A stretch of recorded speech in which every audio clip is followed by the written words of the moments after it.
وننزل من القرآن ما هو شفاء ورحمة للمؤمنين ونستغفره ونؤمن به ونتوكل عليه ونعوذ بالله من شرور أنفسنا ومن سيئات أعمالنا ومن يهد الله فلا مضل له ومن يضلله فلا هادي له وأشهد أن لا إله إلا الله وأشهد أن محمدا عبده ورسوله اللهم صل على محمد وعلى آل محمد كما صليت على إبراهيم وعلى آل إبراهيم إنك حميد مجيد اللهم بارك على محمد وعلى آل محمد كما باركت على إبراهيم وعلى آل إبراهيم إنك حميد مجيد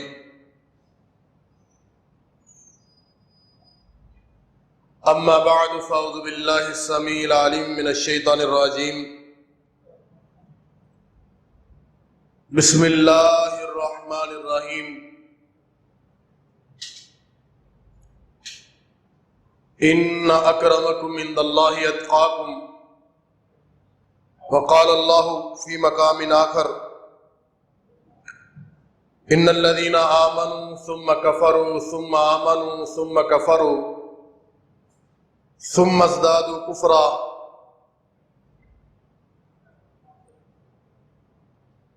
محترم مکرم سامعین کرام، بغیر کسی لمبی چوڑی تمہید کے،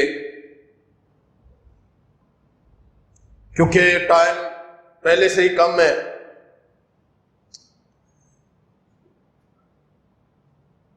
ہماری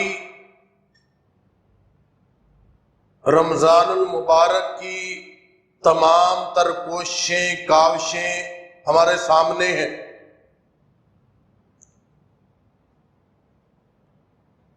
گزشتہ جمعۃ المبارک میں نے عرض کیا تھا کہ ایک گناہ سے ہم اپنی نماز، روزے، ہر چیز برباد کر دیتے ہیں، وہ ہے ریاکاری۔ آج کے جمعۃ المبارک کے اندر میں یہ عرض کرنا چاہتا ہوں، آیا کہ ہمارے رمضان المبارک کے روزے، نمازیں اللہ کے ہاں قبول ہیں یا کہ نہیں ہیں؟ اگر ہیں تو ان کی نشانیاں کیا ہیں، اور اگر نہیں ہیں تو ان کی نشانیاں کیا ہیں؟ سب سے پہلی بات یہ ہے کہ بندہ مومن کا دل جو ہے وہ تقوی سے لبریز ہوتا ہے۔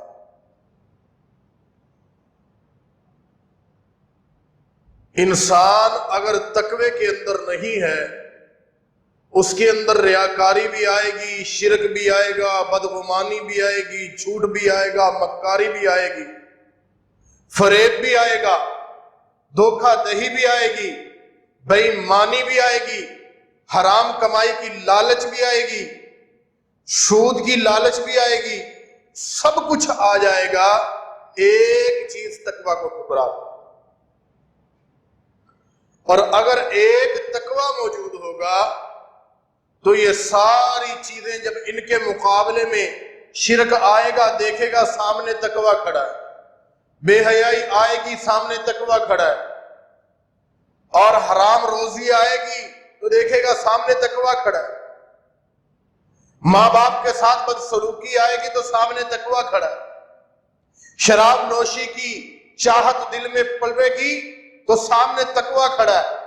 یعنی کہ دنیا کائنات کی ہر برائی کے مقابلے میں دل میں تقوی کھڑا ہوگا، اور اس کے مقابلے میں جب تقوی آ جائے گا تو دنیا کائنات کی ساری برائیاں جو ہیں خود بخود بھاگ جائیں۔ تو ہم نے کیا کیا؟ میں خود شامل ہوں، آپ بھی ہیں، نہ آنے والے زیادہ شامل ہیں۔ کس میں؟ اس گناہ میں کہ ہم نے اپنے تقوی کو زور لگا کے پیچھے کر دیا، پھر سے اپنے گناہوں کو، اپنی عادات کو آگے کر لیا کہ رمضان تو گزر گیا، اب کس حیاداری کی ضرورت ہے، مسجد میں پہلے سے جاؤں، اب کون سا رمضان ہے۔ تو یہ ساری باتیں اللہ کے پاک پیغمبر جناب محمد الرسول اللہ صلی اللہ علیہ السلام نے تقوی کی دعوت اس طرح لوگوں کو دی، اس طرح سمجھایا کہ صحابہ کرام کا یہ حال تھا کہ ساری رات عبادت کرتے، پاؤں سوج جاتے، رو رو کے آنکھیں سوج جاتی، اور یہ خوف ہوتا۔ سعید بن جبیر کہتے ہیں کہ ہم ڈر گئے کہ ہم نے اللہ سے ڈرنے کا حق ادا نہیں کیا۔ تو پھر آسمان سے آواز آئی کہ فاتقوا اللہ ما استطعتم، اللہ سے اتنا ڈرو جتنا کہ تم ڈرنے کی طاقت رکھتے۔ تو محترم سامعین کرام، اگر آج بھی میں رمضان سے پہلے کے گناہ کنٹینیو کر رہا ہوں، مثلا میرا نوجوان تب بھی فیس بک یوز کر رہا ہے، تب بھی واٹس ایپ یوز کر رہا ہے، اور اس کی کارکردگی اس کے اندر نہایت غلیظ ہے، جو جیسے ہی رمضان گزرا اس نے دوبارہ سے بےہودگیاں جو ہیں وہ اس کے اوپر شروع کر دیں، تو اب وہ یہ سمجھے کہ میری روزے اور نمازیں کہاں پڑی ہیں۔ بے حیائی اگر پھر سے آ گئی اور سوچا کہ رمضان تو گزر گیا، اب میں عیاش ہوں، میں جیسے چاہوں گا میں بے حیائی کروں گا، مجھے دیکھنے والا کون ہوتا ہے؟ میرا موبائل تو میرے پاس ہوتا ہے، ابا جی اپنے کمرے میں، اماں جی اپنے کمرے میں، بھائی جان اپنے کمرے میں، بہنیں اپنے کمرے میں، میں اکیلا، میرے پاس موبائل اور فنگر ٹپ کے اوپر میں پوری دنیا دیکھ سکتا ہوں، وہ چاہے میں ننگی دنیا دیکھوں، چاہے میں کپڑوں والی دیکھوں۔ بے حیائی کا یہ عالم ہے۔ خدا کی قسم بعض بچے دوائی لینے کے لیے آتے ہیں، چکرا جاتے ہیں ان کی باتیں سن کے کہ یار اس قدر بےہودگی، لعنت۔ میرے پاک پیغمبر جناب محمد الرسول اللہ صلی اللہ علیہ وسلم نے فرمایا تھا کہ ہر قوم کا ایک اخلاق ہوتا ہے، ہر قوم کا ایک اخلاق ہوتا ہے، ہر دین کا ایک اخلاق ہوتا ہے، اور محمد الرسول اللہ صلی اللہ علیہ وسلم کے دین کا اخلاق کیا ہے؟ حیاداری۔ جس کے اندر حیا نہیں ہے، میرے پاک پیغمبر نے اسے فوراً سے نکال پھینکا، فرمایا فَصْنَعْ مَا شِئْتَ۔ کیوں؟ یہ کیوں فرما دیا کہ اِذَا لَمْ تَسْتَحِي فَصْنَعْ مَا شِئْتَ؟ یہ میرے پاک پیغمبر کو اختیار تھا کہ جب تیرے اندر حیائی باقی نہیں، وہ دائرہ اسلام کا لگا ہوا اس سے نکل جا، اب جو چاہے مرضی کر۔ سب سے بڑی بات حیاداری۔ ہمارے اندر اگر بے حیائی آ گئی، خدا کی قسم ایمان بک جائے گا۔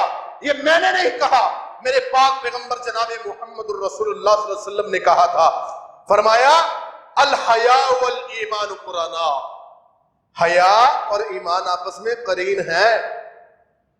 اذا رفعت، جب ان میں سے ایک چلا جائے تو دوسرے کو کہنا نہیں پڑتا بھائی آپ کا بھی ٹائم ہو گیا نکل لو، نہیں، جب آپ نے ایمان کو لات ماری، نکالا اپنے سینے سے، اپنی بدقسمتی آپ نے اپنے ہاتھوں سے لکھ دی، تو تب حیا کو کہنا نہیں پڑے گا کہ حیا تم یہاں کہاں بیٹھی ہے، یا حیا پہلے نکال دی، بے حیا ہو گئے، ایمان کو کہنا نہیں پڑے گا کہ بھائی آپ بھی چلے، خود بخود چلے جائے۔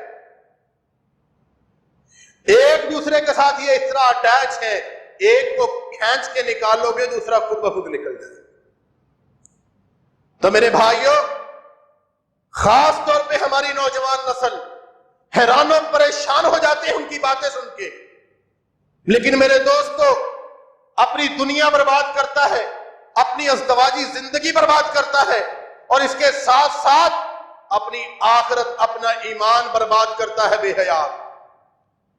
اللہ نے قرآن پاک میں فرمایا تھا الشیطان یعدکم الفقر ویأمرکم بالفحشاء، شیطان تمہیں کیا حکم کرتا ہے؟ یعدکم الفقر، فقیری کا وعدہ دیتا ہے۔ وَيَأْمُرُكُمْ بِالْفَحْشَاءِ، اور تمہارے ساتھ کیا کرتا ہے معاملہ؟ فحاشی اور یعنی والا کرتا ہے۔ وہ تمہیں اگر کسی چیز کا حکم کرتا ہے تو وہ صرف فحاشی ہے۔ فحاشی اتنا بڑا گناہ ہے میرے دوستو کہ اس کے ذریعے سے وہ مسلمانوں سے شرک بھی کروا لیتا ہے، اتنا گھنونا جرم۔ اگر ہم روزوں کے بعد پھر سے فحاشی کی طرف لپک پڑے، فلمیں دیکھی، گانے سنے، بے حیائی کو ہم نے اپنے نیٹ پہ فنگر پرنٹ پہ دیکھا، اور دیکھنے کے بعد پھر ہم نے کہا کہ نہیں جی ہم تو مومن ماشاءاللہ، تو وہ ایمان ڈھونڈ کے کسے لاؤ گے جسے محمد الرسول اللہ صلی اللہ علیہ وسلم کے فرمان نے نکال دیا۔ میرے پاک پیغمبر نے کہا کہ جب وہ نکل گیا، بے حیائی آ گئی، حیا نکل گئی تو ایمان بھی نکل گیا، کہاں سے ڈھونڈ کے لاؤ؟ میرے پاک پیغمبر نے دارہ اسلام سے کہا کہ پیچھے ہٹ جا، کیوں؟ اذا لم تستحی فاصنع ما شئت، تیرا ایمان ہی چلا گیا، اب تو جو چاہے کر۔ پہلا گناہ ہم نے کیا کیا کہ ہم نے بے حیائی۔ رمضان جانے کے بعد پہلا گناہ چاند رات کو شروع ہو گیا، آپ نے دیکھا ہوگا۔ اللہ کا شکر ہے میں نے تو اپنے بچوں کا سامان پہلے سے خرید لیا تھا، لیکن جو لوگ باہر چاند رات کو نکلے ہیں لینے کے لیے سامان، انہوں نے مرد و عورت کا اختلاط دیکھ لیا ہوگا کہ شیطانیت کتنی عروج پہ ہے، کھل گئے ہوں گے ڈکوں کے والیم۔ تو میرے دوستو پھر اس کے بعد عید کا دن آیا، مائیں بہنیں عید پڑھنے آئی، لیکن کیا ہوا؟ جسم نظر آ رہا۔ کہاں جا رہی ہیں؟ اپنے گناہ بخشوانے جا رہی ہیں۔ کہاں جا رہی ہیں؟ کہ میرے پاک پیغمبر نے فرمایا تھا کہ جس عورت کے پاس چادر نہ ہو اپنی بہن سے لے کے چلی جائے، جس کو ماہانہ مسئلہ ہو وہ بھی رکے نہ، عیدگاہ کی طرف جائے، ایک طرف بیٹھ جائے لیکن مسلمانوں کی دعا کے اندر شامل ہو، اپنے گناہوں کو بخشوائے، اللہ سے رو کے آہر دوئے اور اللہ کے سامنے گڑ گڑائے، آہوزاری کرے۔ لیکن دوسری طرف کیا ہے؟ جسم ننگا ہے، شیطان خوش ہو رہا ہے، رحمان کی طرف سے لانتے آ رہی ہیں۔ تو کہاں جا رہے ہیں؟ گناہ بخشوانے۔ مردوں کے ٹخنوں سے نیچے شلوار، کہاں جا رہے ہیں؟ گناہ بخشوانے۔ میرے پاک پیغمبر نے فرمایا متکبر آدمی کی طرف اللہ تعالیٰ کل قیامت کے دن نظر رحمت سے نہیں دیکھے گی۔ یہ عید پڑھنے جا رہے ہیں، ٹخنوں سے نیچے۔ میرے پاک پیغمبر نے تکبر کی علامت بتایا، ٹخنوں سے نیچے، عید پڑھنے جا رہا جی، کپڑا اچھے ہے، نیا سوٹ سلوایا۔ تو پہلی بے حیائی ہمارے کپڑوں کے اندر آئی، ہماری نظر کے اندر آئی، ہمارے دل کے اندر وہ میل اتری جس نے مجبور کیا ہمیں دوبارہ سے کہ ہم دوبارہ سے وہی گانے سنیں، دوبارہ سے وہی فلمیں دیکھیں، دوبارہ سے وہی جو ہم جو کرتے آئے ہیں وہ کریں۔ نمبر ایک پوائنٹ۔ نمبر دوسرا گناہ جو ہم کرتے ہیں عید کے دن، وہ گناہ ہمارا یہ ہوتا ہے کہ عید کے دن سے ہی، یکم شوال سے ہی ہم شروع ہو گئے۔ دوسرا گناہ ہوتا ہے ہمارا تکبر، ہمارا غرور، ہماری رحم دلی کمزور پڑ جاتی ہے۔ رمضان گزر گیا، دل کے اندر سے خدا ترسی ختم ہو گئی، بھوک ختم ہو گئی، جسم کے اندر توانائی آ گئی۔ اب پھر سے کسی کو دیکھا جھڑک دیا، فقیر کو دیکھا جھڑک دیا، گھر میں مانگنے والا آیا جھڑک دیا، کوئی بچہ یتیم دیکھا جھڑک دیا۔ دوسرا گناہ ہم کرتے ہیں تکبر والا۔ لیکن ہر میں سے ہر آدمی کیا کہے گا؟ نہیں جی نہیں، میں تو تکبر نہیں کرتا جی، الحمدللہ، بس ہر کسی سے ادب سے پیش آتا۔ میرے پاک پیغمبر نے جو نشانیاں بتائی ہیں، شلوار ٹخنوں سے نیچے چلی جائے، میرے پاک پیغمبر نے تکبر کی علامت بتائی۔ میرے پاک پیغمبر نے بتایا کہ اگر دل میں یہ آ گیا، صحابی نے پوچھا اللہ کے نبی جی، ایک آدمی چاہتا ہے میرے کپڑے خوبصورت ہوں، میرا جوتا خوبصورت ہو، آپ نے فرمایا کوئی بات نہیں، ان اللہ جمیل یحب الجمال، اللہ خوبصورت ہے، خوبصورتی کو پسند کرتے۔ وَلَكِنَّ الْكِبْرَ مَنْ بَطَرَ الْحَقَّ وَغَمَطَ النَّاسِ، آپ کو کوئی کہے گا بھائی جان یار ہمارے ہمسائے ہیں، ہم آپ کے ٹیپ کی آواز ذرا ہلکی کر لو، والیوم تھوڑا ہلکا کر لو، ہم سے نہیں ہوتا، کوئی روکنے والا تو آ جائے۔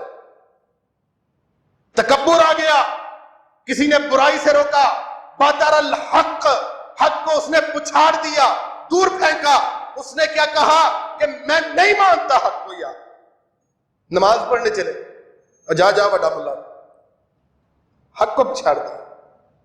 حی علی الصلاح حی علی الفلاح، مؤذن آواز دے رہا ہے، ٹھیک ہے دیتے رہو، ہم نہیں آئیں گے۔ بدر الحق، بدر الحق۔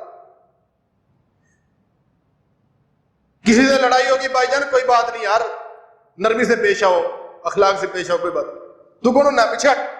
بدر الحق، یہ ہے بدر الحق۔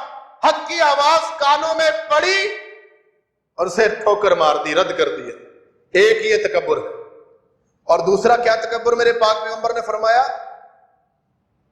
ہائے، ہم اکثر کرتے ہیں، میں بھی کرتا ہوں گا، آپ بھی کرتے ہوں گے، سب کرتے ہوں گے۔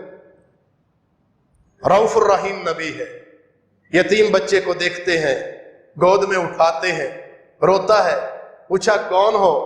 کہا کوئی نہیں میرا، گھر میں لائے، نہلایا دہلوایا، لوگ عید کا انتظار کر رہے ہیں، میرے پاک پیغمبر بچے کو، یتیم کو تیار کر رہے ہیں، سر پہ ہاتھ پھیرا، کہا بیٹے اگر تیرا کوئی نہیں ہے تو محمد تیرا باپ ہے، عائشہ تیری اماں ہے۔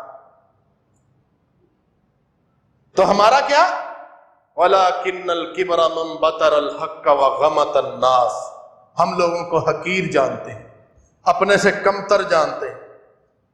آپ نے دیکھا ہے کہ میں نے کاٹن پہنی ہو، میرے پاس ایک غریب آدمی میلے کپڑوں والا آ جائے، میری کوشش ہوگی میرے کپڑوں سے نہ لگے یار، ہے سلام لوں، اس سے بچ کے لوں، سینہ نہ میرا مل جائے اس کے ساتھ۔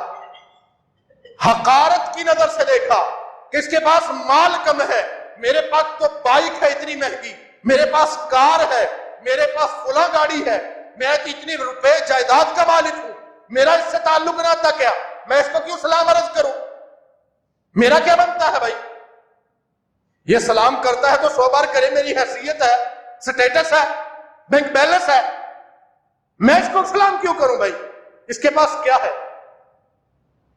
اس کے پاس وہ ہے جو میرے پاک پیغمبر علیہ الصلوۃ والسلام نے فرمایا تھا کہ اللہ مجھے مسکینوں کے ساتھ اٹھانا۔ اس کے پاس نبوت کا ساتھ ہے۔ غریب کے پاس کیا ہے؟ نبوت کا ساتھ ہے قیامت کے لیے میرے پاس، اگر وہ اچھے عمل کرے۔ تو میرے بھائیوں، دوسرا گناہ جو ہم عید کے دن سٹارٹ کر لیتے ہیں، رمضان کو جاتے ہوئے، بائے بائے کرتے ہوئے، کہ آپ نکلیے، اللہ کے مہمان آئے تھے، آپ نکلیے، ہم اپنے کام شروع کریں۔ دوسرا گناہ ہم نے کیا، تکبر کیا۔ تیسرا گناہ، حق کو ٹھوکر ماری۔ پھر کیا ہے؟ میرے پاک پیغمبر جناب محمد الرسول اللہ صلی اللہ علیہ وسلم نے، ہم اپنی موت کو بھول جاتے ہیں۔ تیسرا گناہ، ہم اپنی موت کو بھول جاتے ہیں، خوشی کے اندر عیاشی کو لے کے آتے ہیں۔ میرے پاک پیغمبر کی خوشی کا طریقہ کیا تھا؟ میرے پاک پیغمبر کو خوشی پہنچتی، اللہ کے پاک پیغمبر علیہ الصلوۃ والسلام نے فرمایا کہ یار مومن کا معاملہ بھی عجیب ہے، اور ساتھ میں میرے پاک پیغمبر کی مسکراہٹ نکل گئی، مسکرا پڑے۔ فرمایا ان اصابتہ سرا شکر فکان خیر لہ وان اصابتہ ضرا صبر فکان خیر لہ۔ فرمایا اگر مومن آدمی کو کوئی خوشی پہنچتی ہے، یہ اللہ کا شکر ادا کرتا ہے، یہ بھی اس کے لیے بہتر ہے، اور اگر اسے کوئی تکلیف آتی ہے یہ تب بھی صبر کرتا ہے، وہ بھی اس کے لیے بہتر ہے، اللہ کی طرف سے اجر کا باعث ہے۔ تو ہمارا چوتھا بڑا گناہ کیا ہے عید کے دن کا؟ کہ رمضان کو ہم نے جب بائے بائے کہا تو چوتھا گناہ ہم نے کیا کیا کہ اپنی خوشی کو اپنی منمانی کے مطابق منانا شروع کر دیا۔ چوتھا گناہ ہمارا یہ تھا۔ اور پانچواں گناہ کیا ہے؟ کہ ہم نے سارے کام کر لیے، چلو پانچواں گناہ ہمارا یہ ہے کہ یار نماز پڑھ لیں گے ٹائم پہ تو کوئی بات نہیں، تھوڑا لیٹ بھی ہوگی تو کوئی بات نہیں، ہم پھر سے بے نمازی ہو گئے۔ رمضان گیا، ہمارے اندر سے وہ تڑپ ختم ہو گئی کہ میں نے جا کے بھائی جماعت کے ساتھ ملنا ہے، وہ تڑپ ختم ہو گئی۔ احساس ختم ہو گیا، حی علی الصلاۃ کی آواز جو کانوں میں پڑتی تھی وہ دھیمی ہو گئی، اس کا اثر نہیں رہا۔ یہ پانچواں بڑا گناہ کرتے ہیں ہم۔ میرے پاک پیغمبر علیہ الصلوۃ والسلام نے فرمایا کہ اول ما یحاسب بہ العبد یوم القیامہ الصلاۃ، قیامت کے دن جس کا سب سے پہلے سوال ہوگا وہ نماز۔ اور یہ بھی فرما دیا کہ اگر یہ ٹھیک ہوئی ان صلحت سائر عملہ، اگر یہ ٹھیک ہوئی تو سارے اعمال کو اللہ رب العالمین درست فرما۔ وَإِنْ فَسَدَ، اگر اس کے اندر فساد آ گیا، کمی آ گئی، کوتاہیاں آ گئیاں، یعنی ہم نے نماز کا اپنی پنجابی میں کہتے ہیں بیڑا غرق کر کے رکھ لیا، تو پھر ہمارے باقی اعمالوں کا بھی بیڑا غرق۔ اور رسول اللہ صلی اللہ علیہ وسلم نے فرمایا کتنے ہی ایسے نمازی ہیں نماز پڑھتے ہیں آسمان کی طرف جاتی ہے، نماز لپیٹ کے ان کے منہ پہ دے ماری جاتی۔ اس کی وجہ کیا ہے کہ ہماری نمازوں کے اندر سے خشوع خضوع چلا گیا۔ میرے دوستو، ان اکرمکم عند اللہ اتقاکم، جو شروع میں نے آیت تلاوت کی تھی، مقصد صرف یہ ہے کہ اگر ہم سوچنا چاہتے ہیں کہ رمضان کے رکھے روزے، افطاریاں، سحریاں، یہ سارے اعمال میرے اللہ کے ہاں پہنچے ہیں اور ان کی حیثیت کیا ہے، تو ہم اپنے آئندہ کے اعمال کو دیکھیں کہ جتنا میرا اللہ مجھے راضی ہوگا اتنا میری ہدایت کی طرف میرا قدم بڑھ جائے، اور جتنا میرا اللہ مجھ سے ناراض ہو گیا۔ آپ ناراض ہونا اپنے کسی دوست سے اپنی بیٹھک میں نہیں بٹھائیں، اپنے گھر میں نہیں بٹھائیں گے، تو کیا کہیں گے؟ نکل جا میرے کرو، مڑ کے میرے بوئے تے نہ آئی۔ تو ممکن ہے ہمارے گناہوں کے سبب ایسا ہو گیا ہو کہ عرش کے مالک نے سایہ رحمت ہم سے دور کر دیا، جس کے سبب آج ہمارے جگر کے اندر، دل کے اندر حی علی الصلاۃ کی صدا جب ہمارے کانوں سے ٹکراتی ہے ذرہ برابر بھی چوں نہیں ریگتی، اور ہم سوچتے ہیں کہ یہ حی علی الصلاۃ حی علی الفلاح دینے والے رمضان کے علاوہ تو میرا خیال میں پاگل ہی ہو گئے ہیں، دل چاہے گا تو چلے جائیں گے، دل چاہے گا تو نہیں۔ تو پھر کس کے بارے میں آیا؟ فویل للمصلین، نمازیوں کے لیے اللہ نے فرمایا جہنم کی ویل وادی۔ ویل وادی کے بارے میں ایک بات عرض کر دوں، ٹائم کافی اوپر ہو گیا، ایک بات عرض کر دوں۔ میرے پاک پیغمبر جناب محمد رسول اللہ صلی اللہ علیہ وسلم نے فرمایا کہ ویل وادی جہنم کی وہ وادی ہے کہ جس سے باقی ساری جہنم پناہ مانگتی کہ اللہ اس کے قہر سے ہمیں بچا، وہ وادی۔ تو بات عرض کرنے کا مقصد یہ ہے، کچھ باتیں میری وہ رہ گئیں کہ اگر ہماری عبادت قبول ہو تو اس کی نشانیاں کیا ہے۔ تو بہرحال یہ ہم نے وہ گناہ کیے ہیں کہ جن کی وجہ سے ہم نے اپنی عبادتوں کو برباد کیا، یا پھر ہمیں عبادت کی لذت کو ختم کر لیا، یا پھر ایسے ہوا کہ ہم نے آئندہ سے عبادت کرنا چھوڑ دیا، اللہ کا تقوی اور خوف دل سے ختم کر دیا۔ اللہ رب العالمین سے دعا ہے کہ اللہ تعالی ہمیں نیک اعمال کی توفیق عطا فرمائے۔ وآخر دعوانا الحمدللہ رب العالمین۔ بہترین صدقہ جاریہ حاصل کرنے کے لیے اس ویڈیو کو لائک، کمنٹ اور شیئر کرنا مت بھولیں۔